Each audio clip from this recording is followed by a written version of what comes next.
Selain terkenal dengan stroberi, kawasan Pancasari juga terkenal dengan berbagai potensi pertanian lainnya, seperti sayur-sayuran serta berbagai jenis bunga.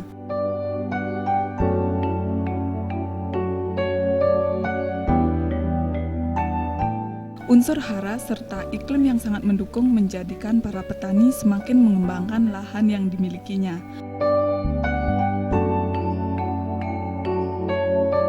Potensi kawasan Pancasari saat ini juga dikembangkan ke arah agrowisata.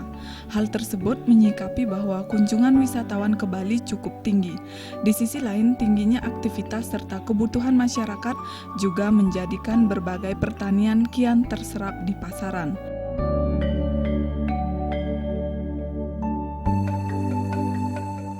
Seperti halnya kebutuhan dekorasi di kawasan pariwisata seperti hotel, villa, dan restoran.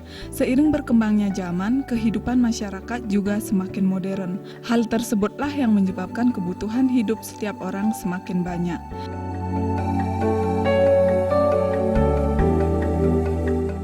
Salah satu kebutuhan yang semakin meningkat yakni bunga.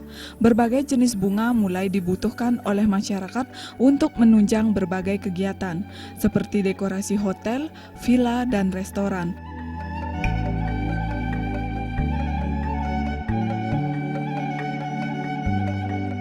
Selain itu, kegiatan upacara pernikahan saat ini juga memerlukan berbagai bunga untuk dekorasi.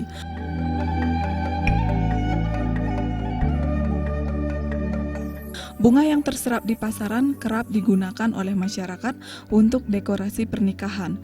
Maka dari itu, banyak petani yang beralih atau mulai mengembangkan berbagai jenis bunga.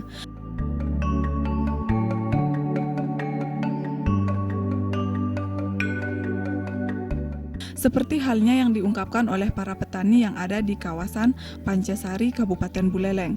Mereka mulai mengembangkan berbagai jenis bunga karena kebutuhan pasar cukup tinggi.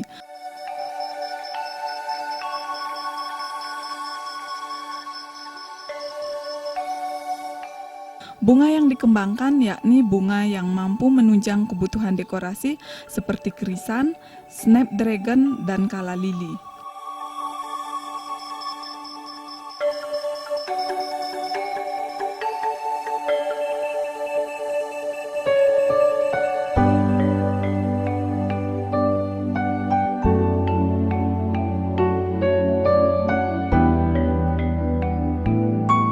Potensi desa Pancasari ini kedepannya sudah barang tentu sesuai dengan perkembangan era daripada sekarang, yaitu berawal cikal bakalnya dari pertanian dan juga perikanan, dan juga katakanlah pertanian dalam arti luas. Tapi dalam akhir-akhir ini kita mendapat kesempatan yang seluas-luasnya untuk mengembangkan desa kami di Pancasari ini ke arah agrowisata. Itulah yang kita kembangkan ke depan untuk desa Pancasari, yang mana sesuai dengan anjuran daripada Bapak Bupati dan juga Bapak Gubernur yang sudah beberapa kali sering berkunjung ke wilayah kami ini. Jadi potensi desa Pancasari ini sekarang ya dari cikal bakal pertanian mengarah kepada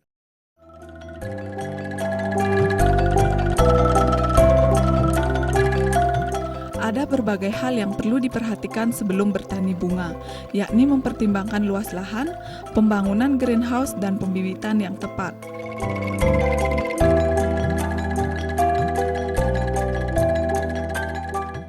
Jika semua komponen tersebut sudah dipenuhi, maka bibit bunga siap ditanam.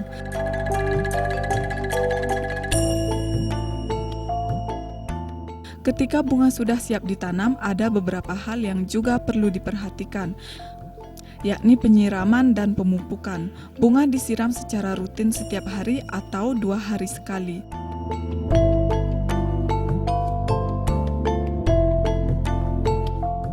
Dalam pemupukan, kebutuhan tanaman harus benar-benar diperhatikan, jadi petani tidak boleh lambat melakukan pemupukan.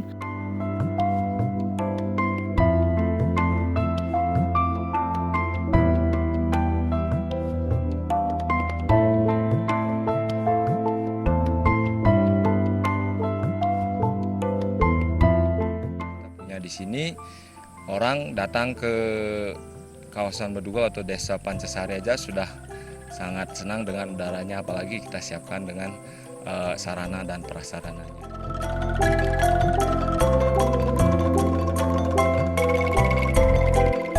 Hal yang paling penting untuk diperhatikan yakni pertanian yang berkesinambungan. Untuk menangkap permintaan pasar, petani harus siap memproduksi bunga-bunga dalam jangka waktu yang berkelanjutan. Untuk itu, segala komponen dan kebutuhan tanaman harus benar-benar diperhatikan.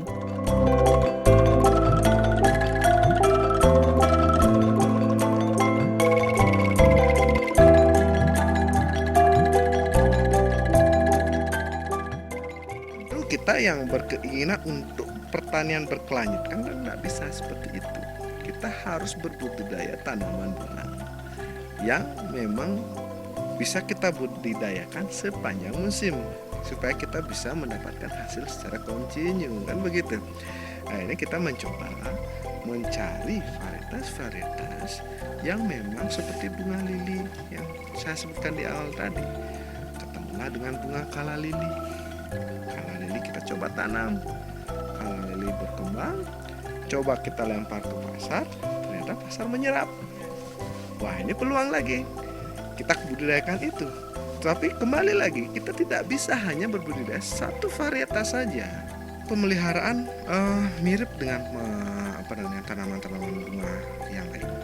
Tetapi untuk krisan, karena dia tumbuh kembangnya itu 3 bulan sudah panen, jadi tentu harus ada penambahan berupa teknologi pertanian. Jadi untuk menghasilkan pertanian yang baik harus disinkronkan dengan teknologi pertanian yang tepat guna. Seperti di sini, untuk pengemburan tanah harus menggunakan dengan teknologi mekanisasi berupa traktor, berupa alat-alat rotari yang lainnya. Untuk pengairan juga menggunakan drip tip. Jadi pengairan secara tinggal buka keran aja, tetes semua, dan sudah terjalan. Pemukat sama dengan menggunakan metode drip tip. Drip tip itu adalah sebuah selang yang dikhususkan untuk tanaman. Jadi di saat kita buka air, airnya netes, nggak banyak keluar, jadi netes secara perlahan sehingga tidak akan merusak media tanah. Sehingga pemupukan bisa dengan teknologi itu. Kalau terkait cuaca yang mendukung, Cuaca yang mendukung itu adalah seperti tanaman yang lainnya, yaitu adalah sinar matahari yang full. Tapi dengan naungan seperti ini, di saat hujan, tanaman itu tidak terkena hujan secara langsung, sehingga kelembaban terjaga. Kita bisa membentuk iklim mikro di dalamnya. Walaupun di luar hujan, di dalamnya tidak hujan, tapi matahari tetap juga masuk di dalam untuk proses pertumbuhan dari tanaman. Itulah tujuan dari greenhouse ini. Jadi kita membentuk iklim mikro. OPT, organisme pengganggu tanamannya juga tidak bisa masuk, lebih diminimalisir, bukannya tidak bisa diminimalisir masuknya.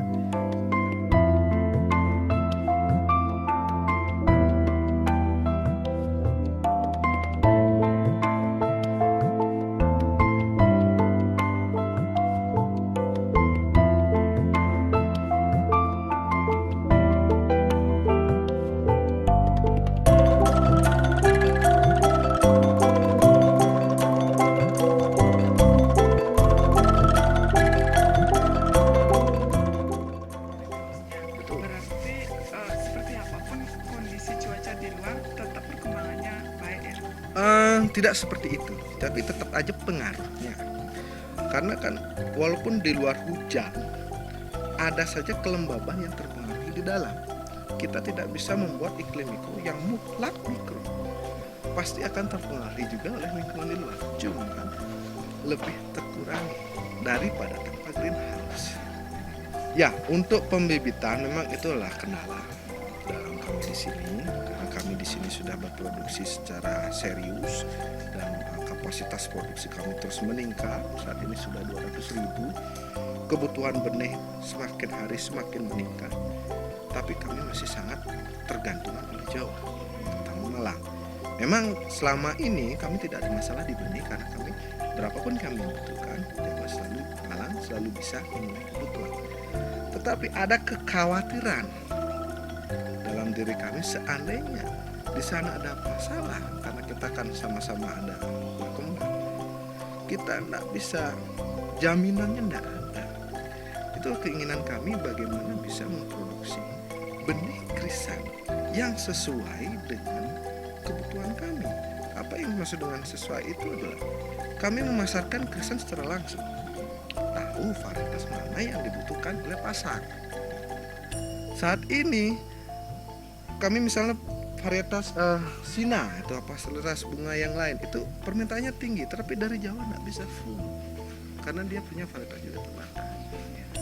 Sehingga kalau dalam gambaran kecil saya, bagaimana kalau kita bisa memproduksi sebuah benih yang sesuai dengan kebutuhan pasar, tentu akan pasar itu lebih terjaga, kemampuan jual kita lebih baik. Terkait panennya bisa diceritakan berapa bulan sekali? Kalau krisan itu tergantung varietas ya. Nah, biasanya umur tanaman itu dari umur 80 sudah ada yang panen, varietas sampai umur 90, 20 hari, 3 bulan. Kalau jenis bunga lain selain krisan? Ada bunga snapdragon, ada bunga kala Nah, itu lili. gimana panennya sama? Kalau snapdragon dia mulai berbudidaya, mulai menghasilkan itu di umur 3 bulan. 2,5 bulan sudah mulai ada yang panen sampai umur 6 bulan. Kalau kala lili dia mulai menghasilkan umur 3 sampai 4 bulan sampai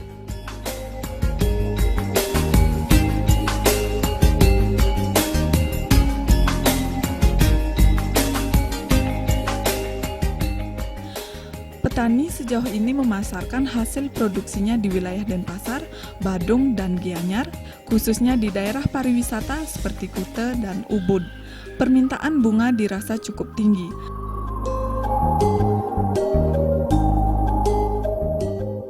Terkadang petani merasa kewalahan dalam memenuhi kebutuhan pasar. Selain terserap di daerah pariwisata, bunga juga dibutuhkan untuk mendukung upacara pernikahan. Maka dari itu, ketika memasuki dewasa ayu pernikahan seperti bulan Agustus, permintaan bunga semakin meningkat.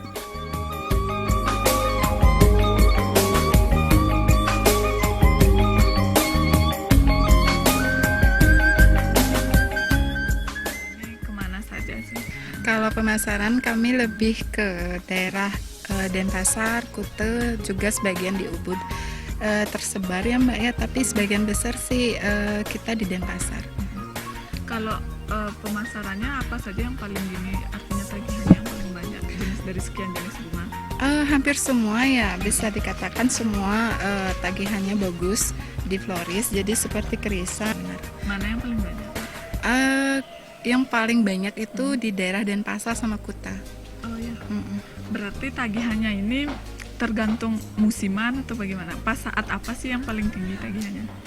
Pada saat wedding, terutama pasaran wedding di hotel-hotel dan villa. Kalau dalam 12 bulan itu antara bulan April sampai Oktober.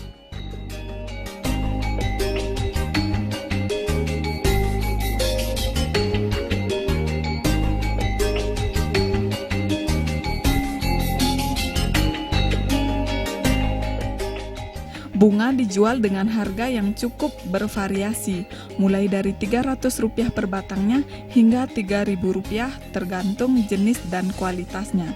Kedepannya prospek pertanian bunga cukup tinggi sehingga pertanian bunga adalah salah satu pertanian yang tepat untuk dikembangkan.